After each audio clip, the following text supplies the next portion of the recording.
Welcome back to another week of Everything NHL, the hockey segment of the Fantasy Fanatics Podcast. I'm your host, Nathan, and we're here with our hockey expert, James Kumar. Hey, what's up, man? So today we're going to go over Friday's games. We'll go over some of Saturday's games. We'll take a look at some pickups that people can take a look at, and then we'll take a preview of Sunday's games. All right, sounds good. Let's get into it. All right, so let's start with the Winnipeg versus Dallas game. Dallas was able to defend their house in overtime 4-3, so a really good job by the Dallas Stars.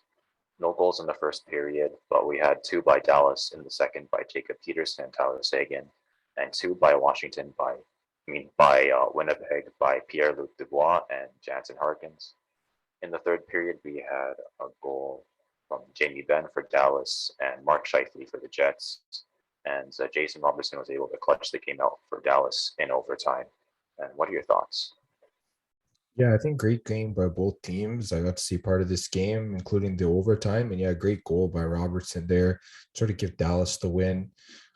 Dallas, they've been playing pretty solid. I think that's their 7th win in their past 9 games, something like that. Just really playing well. I think the Jets have sort of been turning things around. I know this was a tough loss from them, but I guess both teams are trying to fight for a playoff spot in the West. So this win was really key for Dallas. Yeah, for sure. And I guess for the Jets, they just have to keep fighting as hard as they did against Dallas. Yeah, just taking it one game at a time. At least they were able to get 1 point out of it, taking it to overtime. And then I guess just keep trying to get more wins, continuing on throughout their next games. For sure. And moving on to the next game, we have the Islanders facing Edmonton. And the Oilers were able to take this game 3-1, so pretty impressive. We have Cody Cecchi for the Oilers in the first period. In the second period, we have Anthony Beauvillier and Zach Hyman for the Oilers as well. We had Anthony Beauvillier for the Islanders in the second period and Zach Hyman for the Oilers in the second period. And in the third period, we have Jesse Puljujarvi for the Oilers. And what are your thoughts? Yeah, good win for Edmonton. I think this is the first game that they played after firing their coach. So they were sort of not playing too well. They sort of fired their coach to sort of change the momentum, and I guess it works for the first game. They're able to get a win over the Islanders. Team looked pretty solid in this game overall. Obviously, the Islanders aren't that great of a team this year, but still a good win for the Oilers, definitely changing the momentum with their new head coach. Yeah, the Islanders are mainly a defensive team, so I guess at the very least, the Oilers, they can play against tough defenses and still win. Yeah, I definitely agree. A really solid game overall for the Oilers. For sure. And moving on to the next game, we have Tampa Bay versus Arizona. Arizona played a pretty good game, but Tampa was still able to come out on top, 4-3. In the first period, we have Braden Point and Corey Perry for Tampa Bay and Alex Galchenyuk for Arizona. No goals in the second period, but we have Stamkos with 2 goals for Tampa Bay and Clayton Keller and Nick Schmaltz with a goal each for Arizona. And what are your thoughts? Yeah, good win for Tampa Bay. They had a tough loss against Colorado earlier in the week. A great bounce back here. They're able to get the win. I think for Tampa Bay, they're just so consistent. If they have one loss, they can sort of bounce back the next game most of the time, which is pretty impressive. And then as for the Coyotes, not really much they could do here. This is a Tampa team that was sort of trying to bounce back. So at this point, the Coyotes were able to keep it close with the defending champs. So that's not too bad of a game in my book. So I think good on both teams in this one. For sure. And moving on to the next game, we have a good game by Seattle. They were able to beat Anaheim 4-3 at the Ducks' home, which is pretty impressive. We have Ryan Donato and Vince Dunn for Seattle in the first, with Isaac Lindstrom for Anaheim in the first as well. And in the second period, we have Isaac Lindstrom for Anaheim in the second, along with Rickard Raquel for Anaheim, and Ryan Donato with a second goal for Seattle. And in the third period, we have Jordan Eberle for Seattle. And what are your thoughts? Yeah, this is a really good game by Seattle. I think Anaheim, they had the lead for portions of this game, but yeah, Seattle battled. They were able to come back and win 4-3. Yeah, great game overall on the road, like you said. I think this was a tight game overall. It wasn't really like one team really dominated the other team. I feel like that Seattle just sort of capitalized on their chances and they were able to get the win. So yeah, really solid there. And I guess as for the Ducks, they just got to bounce back on their next one. Yeah, and I guess for Seattle being an expansion team, just being able to capitalize on chances, I guess that's pretty much the most that you can ask of them. Yeah, pretty much. I definitely agree. For sure. And I guess moving on to some of Saturday's games, some of them are finished. So I guess we can start with Detroit versus Philadelphia. Detroit was able to defend their home 4-2, so really impressive job by the Red Wings. We have Tyler Bertuzzi and Philip Zadina. Tyler Bertuzzi with a goal for Detroit in the first, Philip Zadina with a goal for Detroit in the second, with Keith Yandel with a goal for Philadelphia. And in the third period, we have Mort Seider and Michael Rasmussen for Detroit in the third, with Scott Lawton for Philadelphia in the third. And what are your thoughts about this game? Yeah, good win by Detroit. I saw some of the saves Thomas Greiss made in this game. He played a really good game for the Red Wings. Yeah, they just played really solid all the way through. Yeah, of course, Philly. They aren't very good this year, but the Red Wings are one of the best home teams, and they pretty much showed why, which is great. Yeah, and I guess with Boston sort of losing some of their top stars, the Wings need to just keep winning if they want to have a chance to catch up to them. So yeah, really solid win in the night. Yeah, as for the Flyers, it really hasn't gone their way most of this year. At least it's good to see they're still competing as they did in this game. But yeah, I definitely really like Detroit in this game and how they played. Yeah, I think Detroit, they've been having a pretty successful rebuild right now, and they're pretty much in an opportunity for a playoff spot since I believe Brad Marchand was suspended. So Boston's going to be without extra hands. So this is pretty much the Red Wings' opportunity. Yeah, I agree. But I think Boston even got a win today as well. So yeah, it is going to be tough. Yeah, and speaking of their win today, Boston got a 2-goal shutout against the Senators. Frederich and Curtis Lazar both for Boston in the first period, and no goals in the other two periods. So I guess what are your thoughts on Boston? Honestly, this is one of these like really tight, low scoring games where Ottawa just, they just weren't able to get anything going. Boston got 2 early goals and then they were just able to hold on to their lead. Uh, like I said, Matt Murray's been playing really well for Ottawa in goal. Like he made like 35 saves, but yeah, Jeremy Swayman on the other side for the Bruins, like he played really solid as well. He got a shutout for Boston. I mean, these are the kind of games Boston's going to have to win when they don't have their top scorers, just tight, low scoring games. Yeah, they were able to get it done. So good on them. Yeah, I guess this is kind of Boston kind of showing their experience. They've been a perennial playoff level team. So even without their best players, they can kind of slow the game down a little bit and try to keep the lead, which is what they did. Yeah, I definitely agree. That's the way that they got to win when their guys are out. For sure. And moving on to the next game, we have a pretty solid win by Columbus over the Canadiens, 2-1. Oliver Bjorkstrand with a goal for Columbus in the first. No goals in the second, but we have Cole Caulfield from Montreal in the third, and Patrick Lane was able to keep the lead for Columbus in the third. What are your thoughts on this game? Honestly, Montreal didn't play too bad here. I think the game was tied all the way up to like the final minute of the game, and with like 9 seconds left, I think Patrick Laine scored for Columbus. So it's pretty heartbreaking for Montreal. Like they actually could have had a chance to win this game. I think both teams, they were about even for most of the game. Of course, Columbus pulling it out in the end. Columbus, their record is decent now. They're around where Detroit is in the standings, so it's not like they don't have a chance of making the playoffs. And yeah, so this win really helps them. But yeah, as for Montreal, it's just not, it hasn't been going right for them. They're at this point they're not even trying most likely to sort of get in the hunt or whatever. But yeah, good win for Columbus. You got to beat the teams below you, and that's what they did.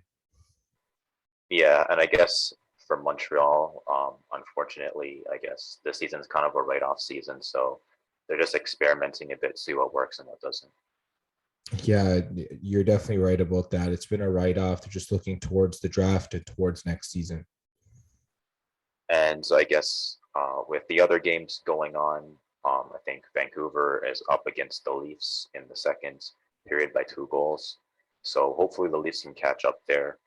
And Nashville is up against 2-1 against the Jets. So the Jets do have a little bit of work. The Hurricanes and Minnesota have just started, still 0-0 in the first. And same with Chicago versus the St. Louis Blues. And Calgary versus the Islanders is going to be happening later, so we won't be covering those games. We'll just move on to the pickups portion of the podcast, and starting with forwards, who you got? All right, so getting to forwards, this week I have Boone Jenner for the Columbus Blue Jackets.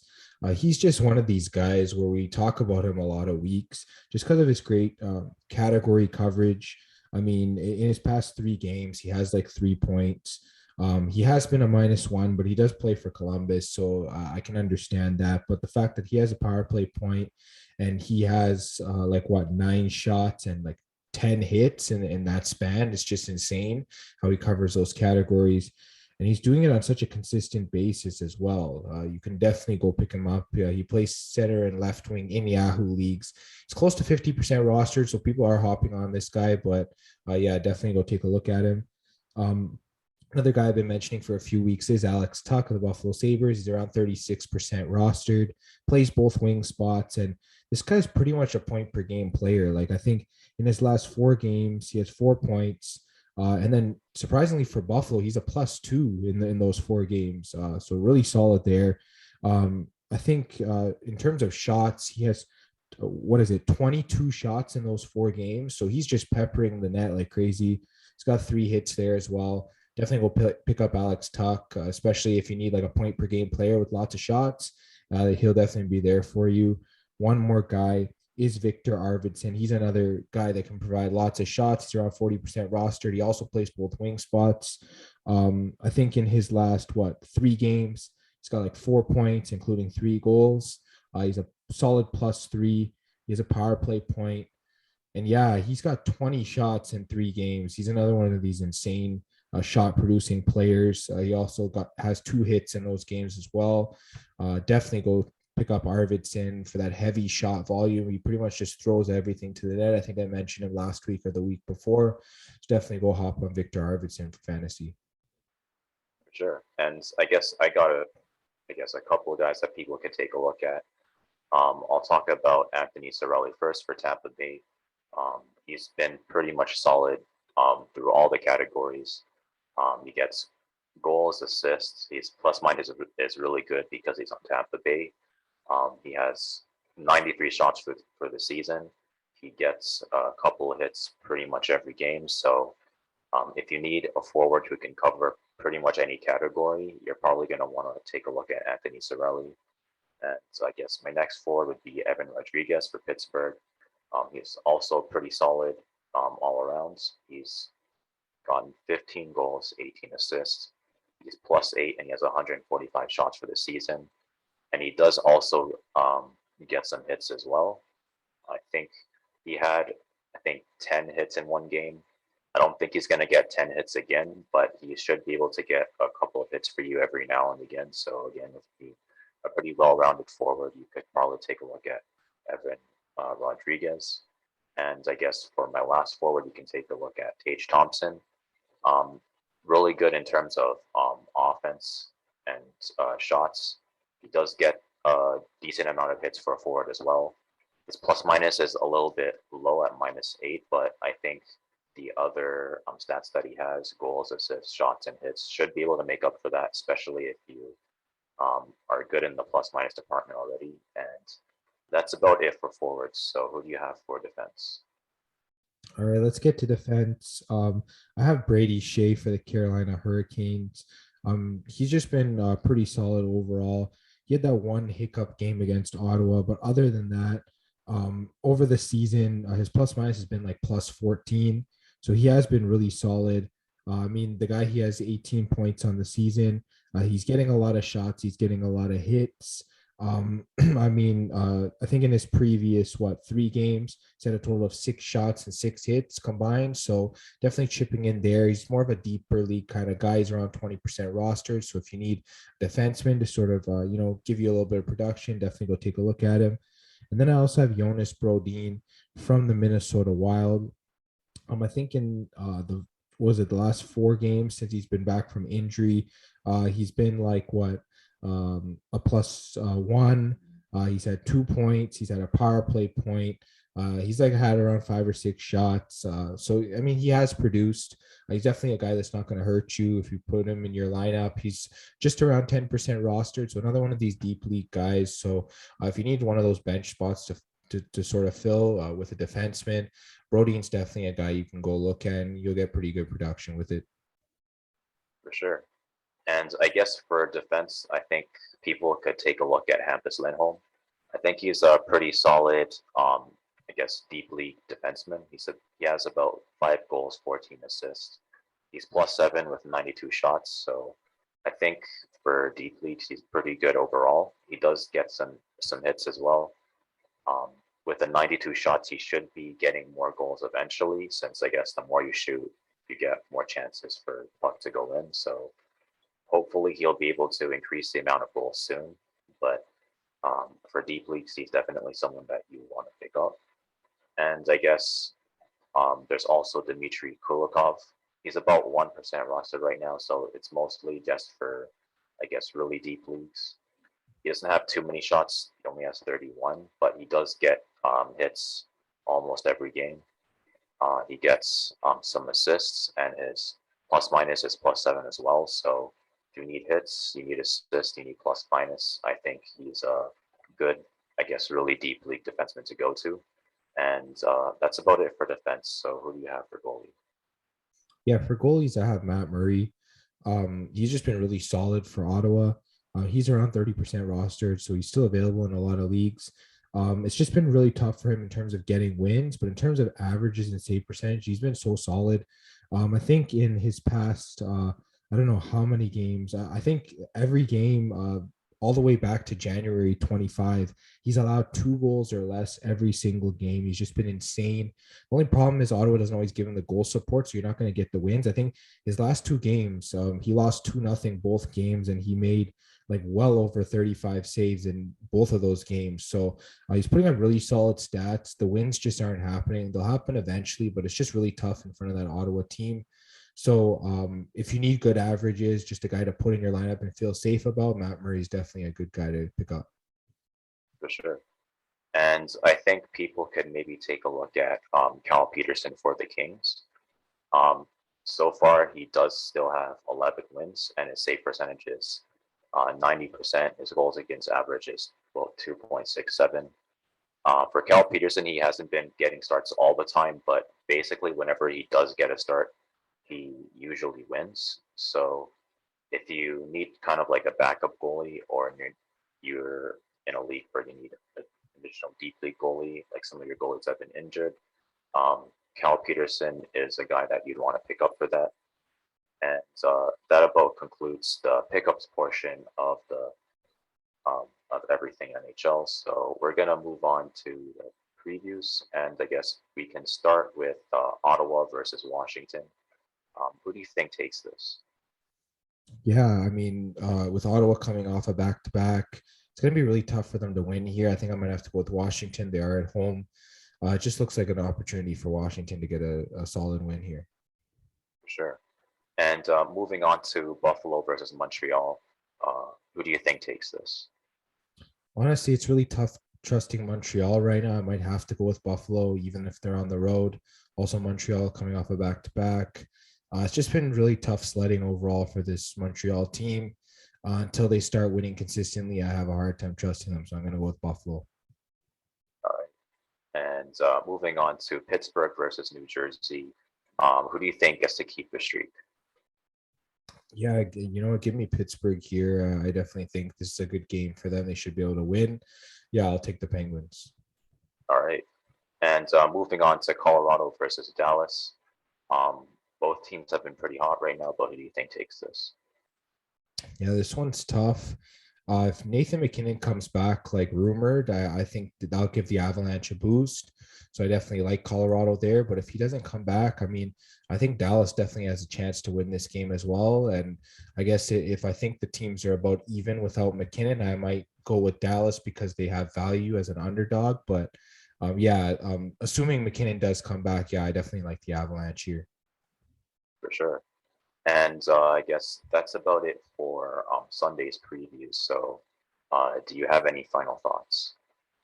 Yeah, honestly, we just came out of the All-Star break, obviously, so teams are just sort of getting back into it. Um, like we talked about with the Eastern Conference, the top 8 seems pretty much set in stone. Obviously, Detroit's going to have a huge task trying to catch up to Boston.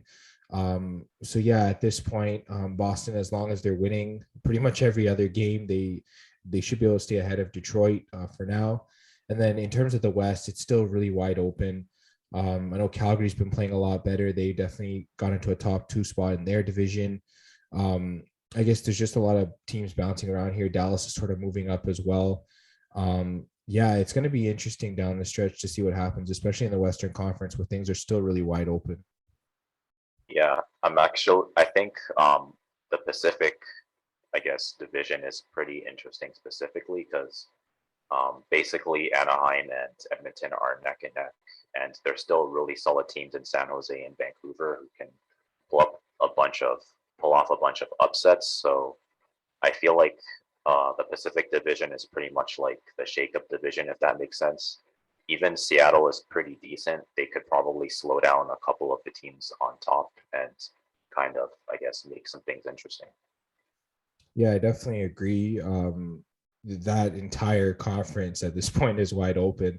Even Dallas getting in, they're in the Central. They could definitely, still go on a run and get a top 3 spot in their division. So yeah, it's just completely wide open right now. It's definitely gonna be a lot of important games coming up down the stretch. Yeah, I think the bottom teams, they're good enough that they're not at the point where they can make playoffs, but they're still definitely good enough that they can kind of play spoilers. So I think there might be a couple of teams that they're playoff level teams, but they might not make it because they got upset by like Chicago or they got upset by, for example, Vancouver or Seattle. I mean, even Vancouver technically has a chance too. So the West is definitely really, really interesting right now. Yeah, we saw Chicago beating the Oilers. We saw Seattle beating the Ducks. We saw even Arizona beating Colorado. So, I mean, yeah, anything can happen in the West there. It's definitely been really interesting. For sure. And that about concludes this week's Everything NHL. If you liked what you watched, you can subscribe, hit the bell for notifications, leave us a like, leave us a review, give us your thoughts on the NHL so far, and give us your thoughts on the All-Star break if you watched it. If you liked what you listened to, you can follow us on Spotify, and you can also follow us on Apple Music and Google Podcasts. If you need some sports picks, you can follow us at FanFan Podcast on both Twitter and Instagram, and we'll see you guys next week.